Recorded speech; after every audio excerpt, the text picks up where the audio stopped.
A paz do Senhor Jesus Cristo, queridos irmãos, eu sou o pastor Zé Francisco, faço parte da primeira IADA, minha Igreja Evangélica Assembleia de Deus de Alce, e por misericórdia trabalhando ali na congregação em Carlos Sampaio, na Rua Ilha Sul, número 14.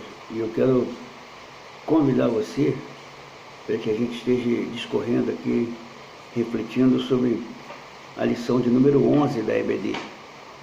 Então eu quero convidar você para juntos estarmos discorrendo sobre esse assunto tão relevante, importantíssimo, que hoje vai estar falando sobre a teologia de Eliú. O sofrimento é uma correção divina. Então, não, melhor, é uma interrogação. O sofrimento é uma correção divina? Isso aqui é uma pergunta feita pelo autor da nossa revista, da nossa lição, que é o pastor José Gonçalves. Porém, a gente vê na teoria de Eliú, ele afirmava isso, mas a gente vai, no desenvolver da lição, estar bem consciente daquilo que o nosso comentarista quis nos esclarecer acerca desse assunto tão relevante. O textual encontra-se no livro de Jó, no capítulo 36, versículo 15, que diz: a aflição ao aflito livra da sua aflição, e na opressão se revela aos seus ouvidos. Então, na realidade, nós encontramos algumas, dentro da teoria bíblica, dentro da teologia bíblica, encontramos algumas coisas que são de fato verdade, até o que está o Eliú defendendo aqui, são de fato verdade. Mas Deus, Ele é superior à lógica e à razão, e Ele faz o que Ele quer, e muitas das vezes os homens não têm explicação para aquilo que o nosso Deus realiza. Vamos à verdade prática, que nos diz assim: o sofrimento não deve ser visto apenas sob o aspecto punitivo, mas principalmente educativo. Então, na realidade, que o sofrimento, muitas das vezes na vida do cristão, Deus permite até para que ele esteja trabalhando, preparando pedagogicamente a vida de uma pessoa por meio do sofrimento. Deus vai preparando, moldando uma pessoa para que ela possa de fato estar preparada para exercer as funções que Ele designa. Vamos para ganhar muito tempo, a leitura bíblica em classe encontra-se no livro de Jó, no capítulo 32, versículo 1 a 4, capítulo 33, versículo 1 a 4, capítulo 34, versículo 1 a 6 e capítulo 36, versículos 1 a 5. Depois, os irmãos leiam com todo cuidado cada um desses textos e vamos nos familiarizando assim com a lição. Vamos à introdução. Veremos a teologia de Eliú exposta em 4 grandes discursos teológicos. No capítulo 32 a 37, esses discursos se contrapõem ao que Jó e seus amigos proferiram. Para Eliú, os amigos de Jó faltaram na exposição de suas ideias ao patriarca. Esse, por outro lado, se equivoca ao apresentar os seus conceitos a Deus, para fundamentar a sua defesa. Assim, mostraremos que Eliú revela Eliú revela um Deus soberano que age segundo o seu conselho e não está obrigado a dar resposta ao homem, além de não haver qualquer injustiça em suas ações, pois, segundo o jovem amigo de Jó, o sofrimento é uma ação pedagógica de Deus para corrigir o homem. Então, irmãos, nós vamos ver aqui que Eliú, ele toma uma posição muito rígida.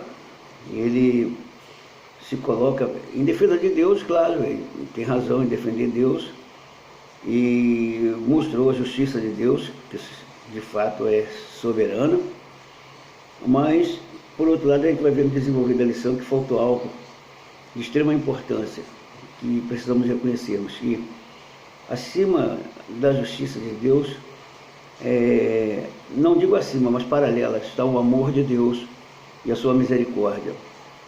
Na sua soberania, ele faz o que ele quer. De fato, ele não tem satisfação a dar ao homem, mas ele, por causa do seu amor e da sua misericórdia, ele não permite que nada aconteça ao homem sem que ele não tenha um propósito de que nisso o seu nome seja exaltado e glorificado. E por isso, às vezes, o homem sofre durante o período da provação, mas depois que ele passa pela provação, ele de fato vai estar glorificando e exaltando a Deus, porque Deus, por certo, lhe dará uma recompensa grande.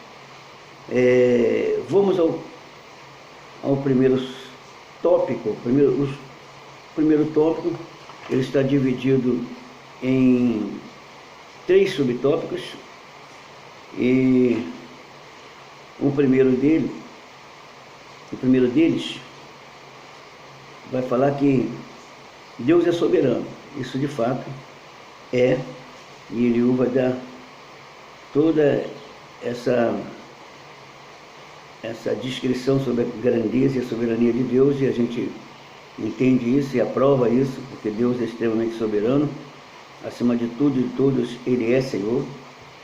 Mas esse Deus grandioso e soberano, esse Deus que é de fato grande dominador sobre todas as coisas, também é amor e misericórdia.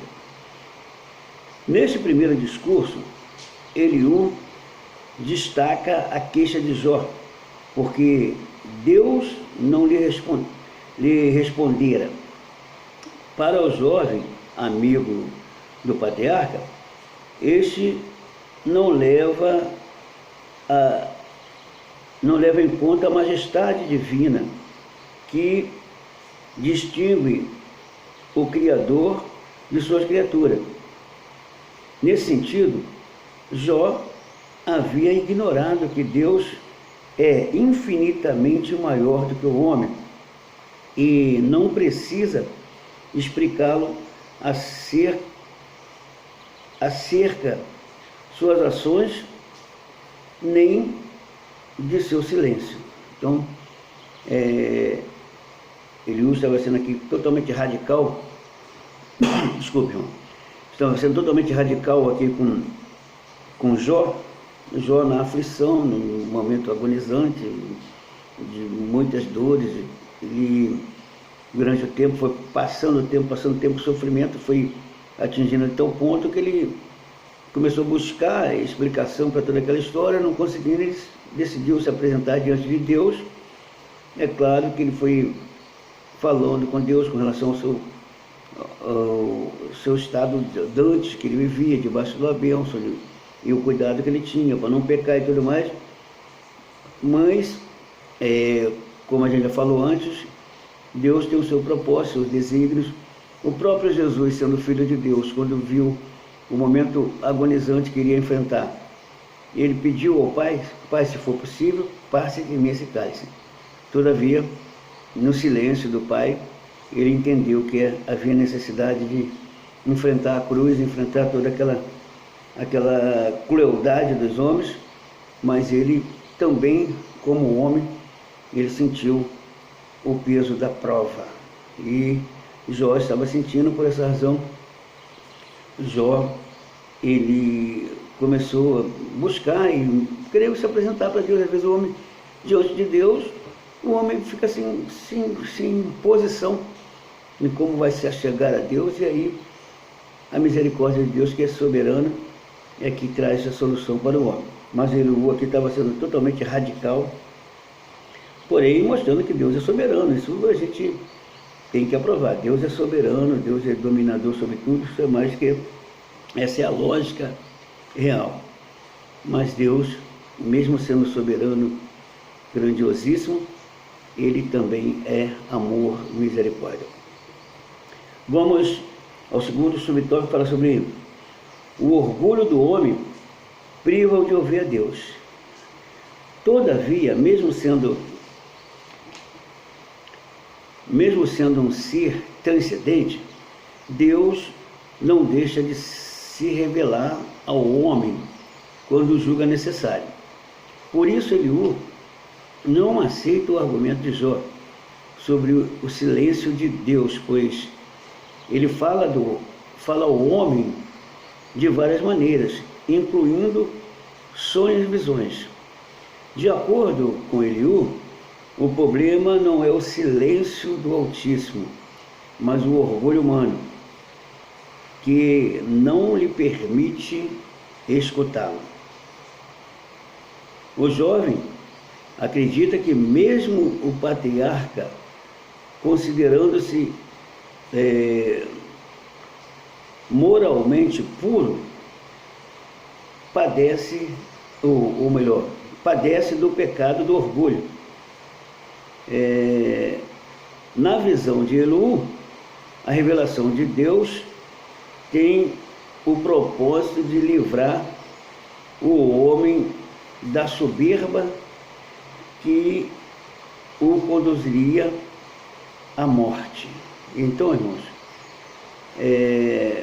Eliú estava sendo taxativo para com Jó, considerando Jó como um soberbo, como um orgulhoso, e não estava entendendo o momento da aflição por um tempo tão elevado, e aí ele estava fazendo o seu comentário, e ele sendo o mais jovem dos amigos, dos 4 amigos, ele é o mais jovem, e ele ainda julgou ainda os amigos de serem tolerantes a Jó e não defender como ele achava que Deus deveria ser defendido. Amém, Deus precisa ser defendido, sim. Mas o nosso Deus é superior a tudo e a todos, é Ele que conhece os nossos corações. E, na verdade, nós como seres humanos, somos de fato orgulhosos e às vezes até soberbos em alguma situação, mas essa não era a razão pela qual Jó estava passando por aquele momento tão doloroso. Então, Eliú, julgando a sua teologia, ela era uma teologia da razão. Porém, ele mesmo não estava conseguindo entender a situação que Jó estava vivendo durante um alongado tempo. E aí ele faz o seu comentário, o seu discurso, baseado na lógica e na razão. Porém, como já dissemos antes, Deus é superior à lógica e à razão, e Ele faz o que Ele quer. Às vezes, o silêncio de Deus, de fato, ele incomoda qualquer pessoa que tem uma intimidade com Ele, mas quando se entra no período de silêncio, a pessoa fica, de fato, sem espaço, ela não sabe o que fazer, porque tendo o silêncio de Deus é falta de resposta. Aí, mas a resposta não é nem positiva nem negativa, simplesmente não tem resposta. Aí a pessoa fica totalmente indecisa e perturbada. Porém, até nisso, Deus sonda nossos corações, Ele pondera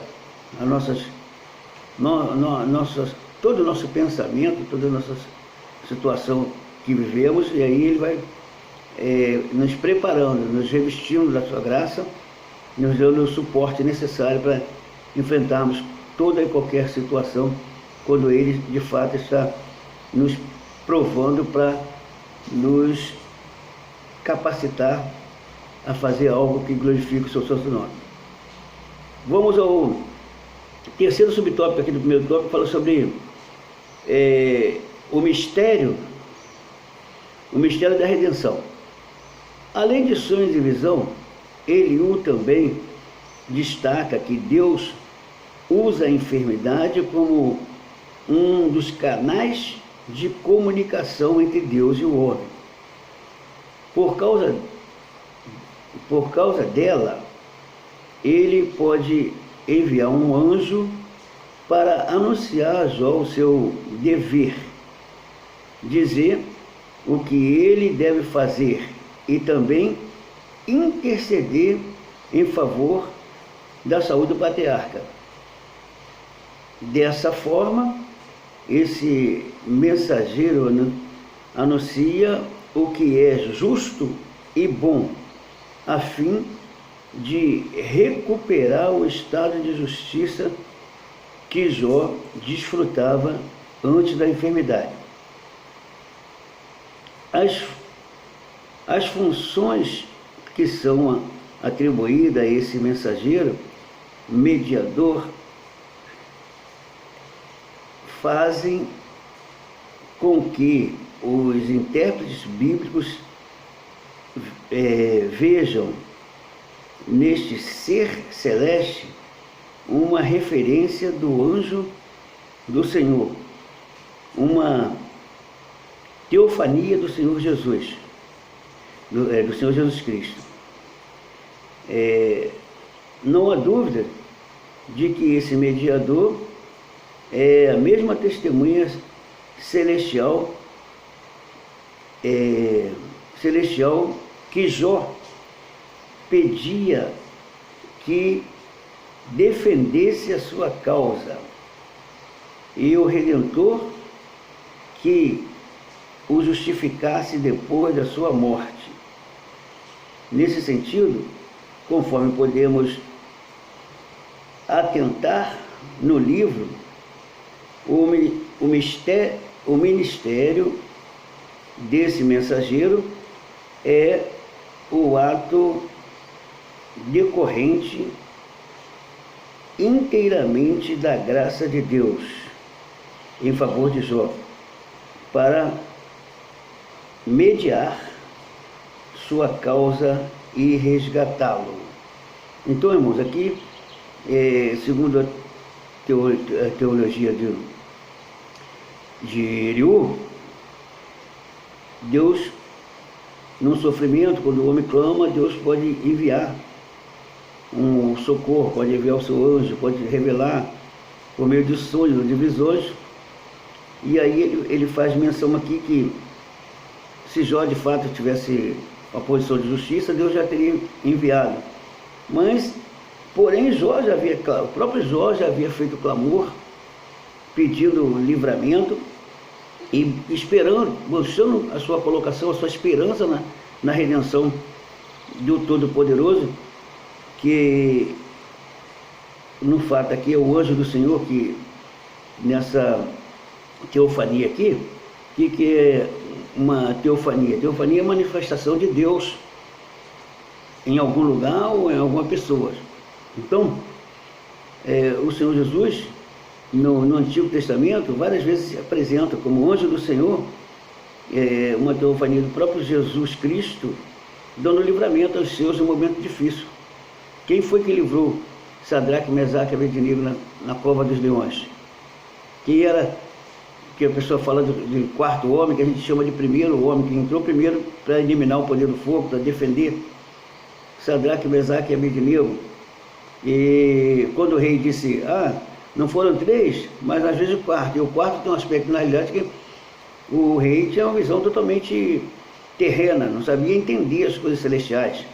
Mas nós entendemos que aquele que estava lá, que eliminou o poder do fogo, ele entrou primeiro, ele estava primeiro para guardar os seus filhos para eliminar o poder do fogo e proteger os seus servos que defenderam a sua bandeira sem deixar cair por terra, não tiveram nenhum medo das ameaças do rei, enfrentaram até o fim. Então Deus não os livrou da fornalha, mas os livrou na fornalha, enviando o seu anjo, o Senhor Jesus, que eliminou o poder do fogo e deu livramento. Quem foi que fechou a boca dos leões? Vemos, embora não tenha sido visto nenhuma figura ali, mas foi o próprio Senhor que fechou, mandou o seu anjo, fechou a boca dos leões para Daniel alcançar livramento daquela situação tão caótica que estava enfrentando. Então, irmãos, aqui nós entendemos que a teologia de Eliú, ela é, como já disse antes, a teologia da lógica e da razão. Porém, o nosso Deus é extremamente grandioso e sublime, e Ele tem poder para livrar os seus na hora necessária, na hora precisa. É que Deus, se Deus tem uma prova marcada para você, aquele tempo vai passar, você vai ter que enfrentar toda aquela situação. Porém, é preciso manter-se vigilante, porque também o inimigo procura aproveitar o momento das fraquezas, o momento das dores, porque a intenção de Satanás era fazer com que Jó, ele blasfemasse contra Deus. Jó, contudo, passou por momentos complicadíssimos, fez lamentações sobre a sua vida, mas ele não blasfemou contra Deus. Isso é o que nós precisamos manter a nossa linha diante de todas as provas, de todas as circunstâncias que nos venham, para que não blasfememos contra o nosso Deus. Vamos então ao segundo tópico. Fala sobre o sofrimento como meio de revelar a justiça e a soberania de Deus. Sofrimento como meio de revelar a justiça e a soberania de Deus. O primeiro subtópico vai falar sobre, aliás, está dividido também em 3 subtópicos. O primeiro vai falar sobre a justiça de Deus demonstrada, o segundo sobre o caráter justo de Deus, e o terceiro, a defesa da soberania de Deus. Vamos então ao primeiro subtópico, diz, quando defende a justiça de Deus, Eliú faz coro com os seus amigos e acusação contra Jó. Em sua perspectiva, os argumentos de Jó não passavam de insolência, quer dizer, imodéstia, cinismo. Isso é na acusação que ele estava fazendo aqui. Ele ia fazendo, inclusive os amigos de Jó também fizeram a mesma coisa. Os outros amigos, o Bildade, o Zofar, e todos os amigos, Bildade, Zofar, o próprio ele faz que na linha sequente aqui no livro fala sobre, primeiro ele faz, depois Bildade, depois Zofar, aí depois vem esse quarto amigo, que é o amigo mais jovem, que é Eliú, o amigo mais jovem que é Eliú. Então eles estavam considerando Jó como tudo aquilo que Jó estava se apresentando diante de Deus, apresentando Jó como que não passava de uma insolência, não passava de um cinismo, de uma imodéstia de Jó. Então, mas até isso estava fazendo parte da aprovação de Jó, né? Como pode o Todo-Poderoso agir com justiça, conforme Jó deixou subentender? Deus jamais age com justiça, pois isto contraria a sua própria natureza. Então, irmãos, olha só, na realidade, eles estavam fazendo a defesa, eles não estavam entendendo o momento angustiante. Deus entende isso, às vezes, no momento da aflição, da angústia. O homem, às vezes, fala impensavelmente, mas Deus, que sonda os corações, que sabe que está lá no coração, sabe as nossas atitudes internas, Deus sabe. Então Deus não estava condenando Jó, mas os amigos estavam condenando Jó de cinismo, de Jó estava com pecado encoberto e não queria lançar para fora, mas Jó tinha convicção da sua posição e se manteve firme na sua posição, não deixando escapar algo que ele não havia cometido.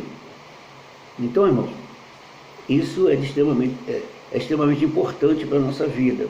Saber que às vezes passamos alguns momentos de tanta dificuldade que não vamos ser compreendidos pelos amigos, pelos parentes, pela família, ninguém vai compreender. É um problema pessoal, aquela pessoa com Deus. Só ela vai saber o momento da sua comunicação com Deus e quando Deus vai trazer, quando Deus trouxer a ela a vitória, será revelada a ela. Viu, irmãos? Então, é preciso que a gente tenha convicção da nossa fé, porque, como já disse antes, o que mais o adversário quer fazer é que a gente, de fato, perca a nossa linha e a gente blasfeme contra Deus. Vigiemos, tenhamos o cuidado para que isso não aconteça conosco. O segundo subtópico fala sobre o caráter justo de Deus. Para não haver dúvida, Eliú passa a descrever o caráter justo de Deus. Ele age com justiça quando retribui ao homem o que ele merece. Ele falou acerca de Deus, a gente sabe. Ou melhor, Deus não precisa prestar conta de seus atos a ninguém, visto que não recebeu autoridade de nenhum outro ser criado. Então Deus é soberano, ele não recebeu ninguém, deu a ele é o Senhor sobre todas as coisas. Como o provedor da vida humana, ele tem todo o poder de manter ou não a humanidade. Quer dizer, em Jó, isso aí você vai encontrar essa passagem aí em Jó, capítulo 34, versículo 14 e 15. Aí ele prossegue: o Todo-Poderoso não faz acepção de pessoas, quer que seja rei, nobre ou pobre.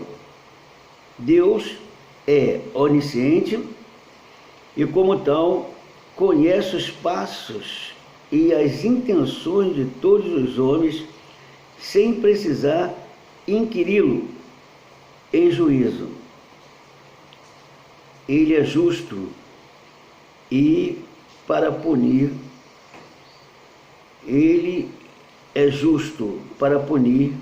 os maus.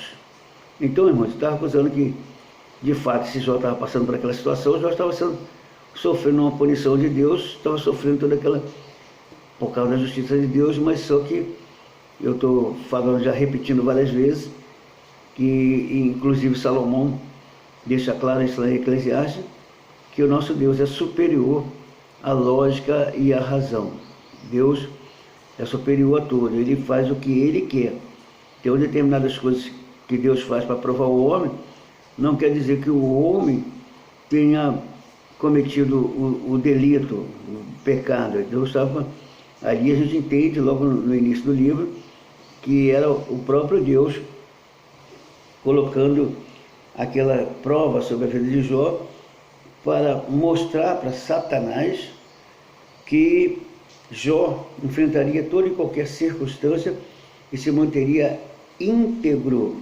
E Deus estava ali acompanhando todo o detalhe. Deus não estava ausente da vida de Jó, simplesmente Deus estava agindo de maneira a dar suporte a Jó, até quando Jó suportasse, todo tem o tempo determinado pelo nosso Deus. Então, irmãos, na realidade, dentro da lógica da razão, todo pecado será punido. Viu, irmãos? Não for a misericórdia de Deus, se não for a misericórdia de Deus, todo homem será lançado no inferno, mas por causa da misericórdia, ele enviou Jesus como prova de seu amor, e Jesus disse que ele disse que Deus amou o mundo de tal maneira para que todo aquele que nele crê não pereça, mas tenha a vida eterna. Então a condição para ser salvo da condenação do inferno é crer no Senhor Jesus e obedecer, para que todo aquele que nele crer não pereça, quer dizer, não seja lançado na perdição eterna, mas que tenha a vida eterna, através de crer em Jesus. Não crer em Jesus, você pode ser bonzinho, você pode ser, no parecer humano, justo, mas se não quiser Jesus, está perdido do mesmo jeito.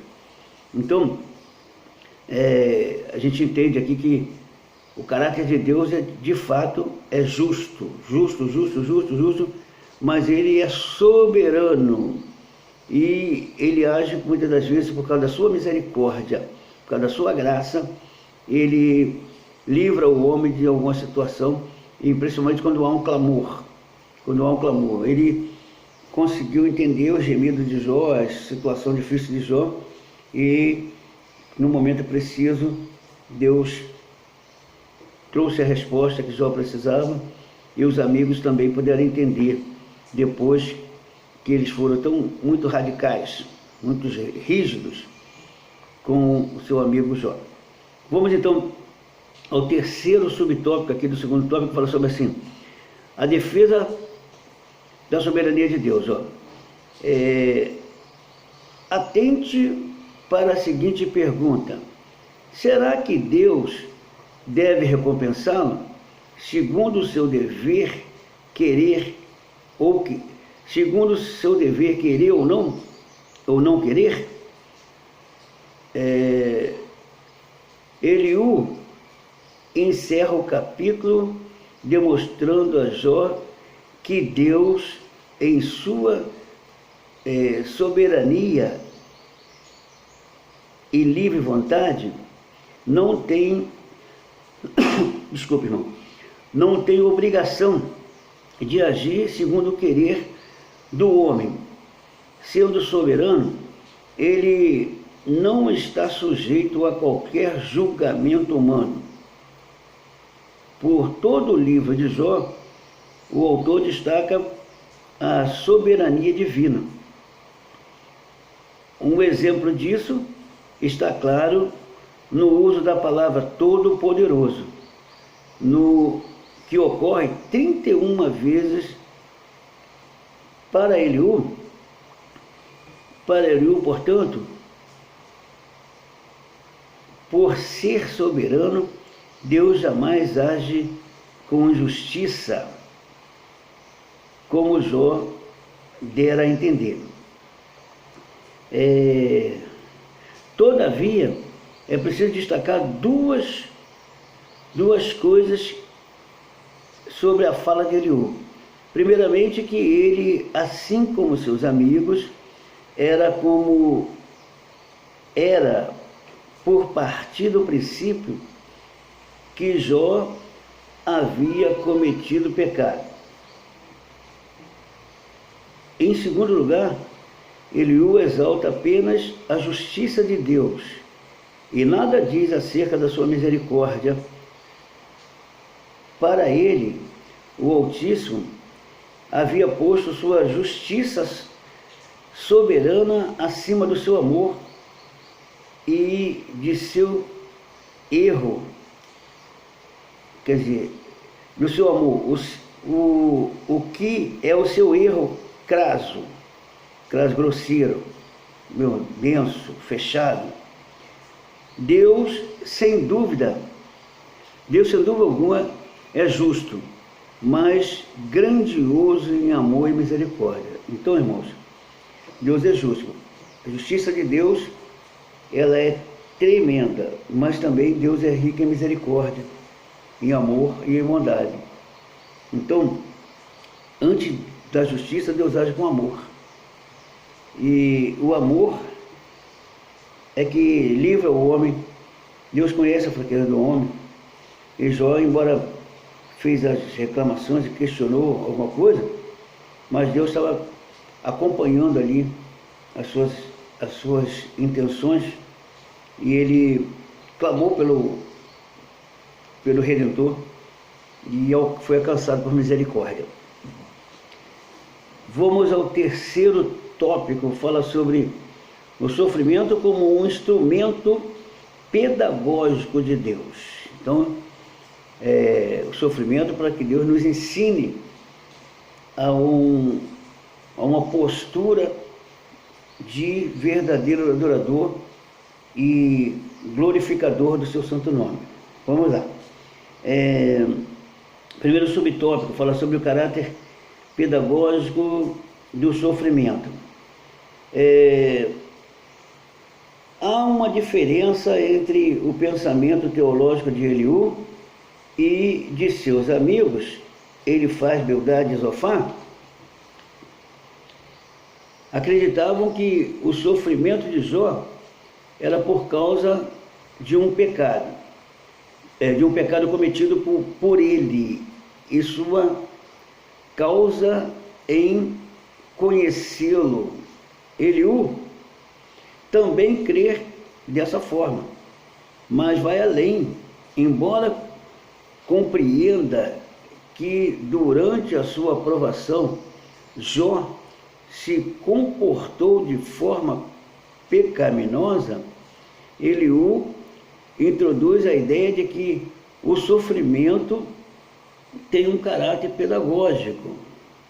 O caráter pedagógico do sofrimento está na capacidade de fazer refletir e voltar para Deus.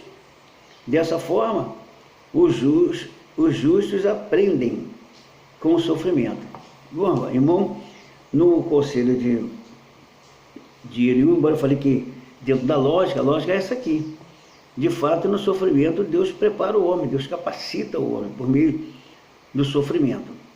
Então, embora o erro de os amigos de Jó fosse condenar Jó em qualquer instância acerca de pecado, eles tinham razão quando falavam que o sofrimento realmente prepara o homem, ensina o homem, instrui o homem para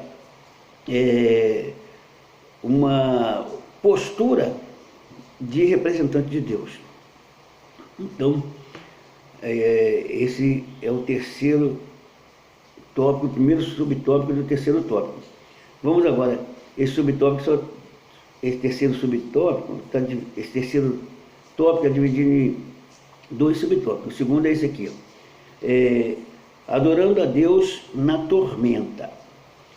No capítulo 36, e versículo de número 26, Eliú afirma que Deus é grande e nós não compreendemos. Para ilustrar o argumento da grandeza de Deus, ele faz uma explanação sobre a ação de Deus na estação do ano: outono, inverno, primavera e verão. O argumento de Eliú tem por objetivo demonstrar a grandeza de Deus sobre a criação e como esse fato deve fazer com que Jó o reconheça como grande e o louve como tal. A fala de Eliú,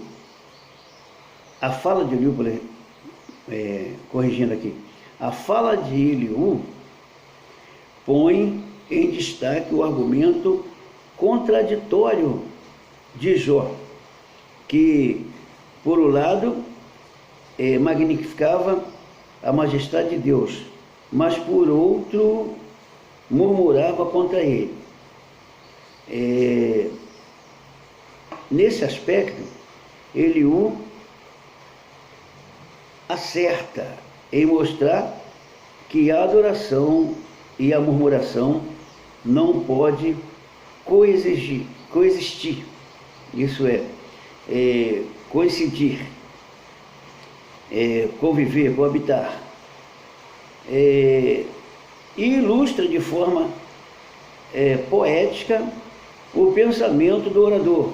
E é uma metáfora da situação do patriarca que, no meio de a tormenta, em todo o seu impacto, estrondo,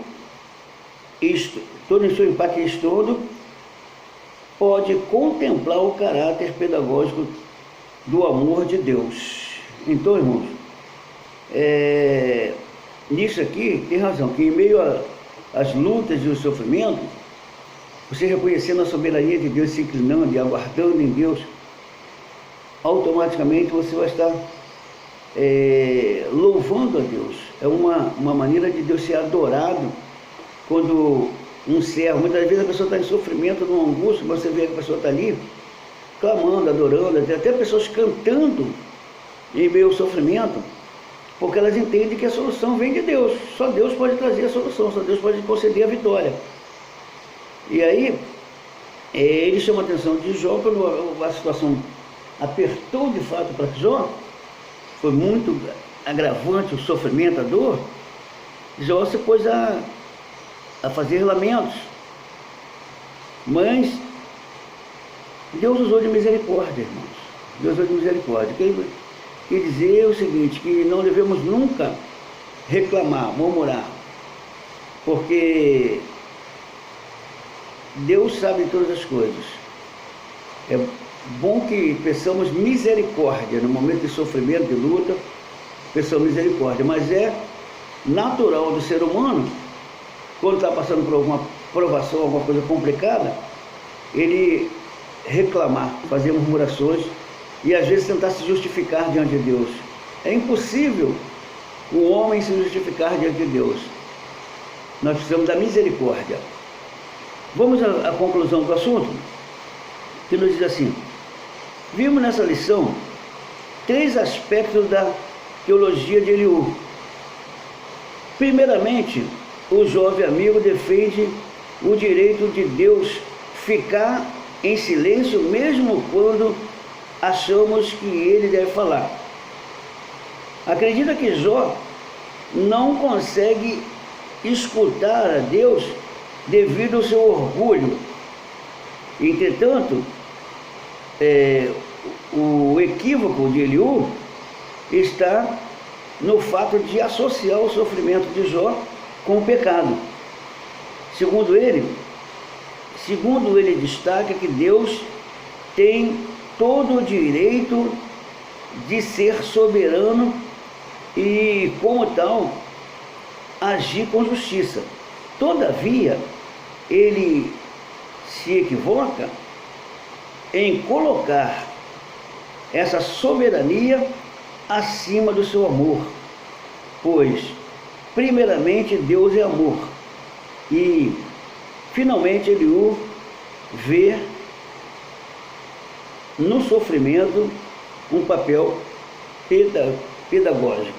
Então, irmãos, tudo isso que hoje a gente já falou desde o início, Eliú tinha toda a razão de defender a soberania de Deus, a justiça de Deus, a grandeza de Deus em tudo, porém, o que ele estava esquecendo é que o nosso Deus é amor, misericordioso e bondoso.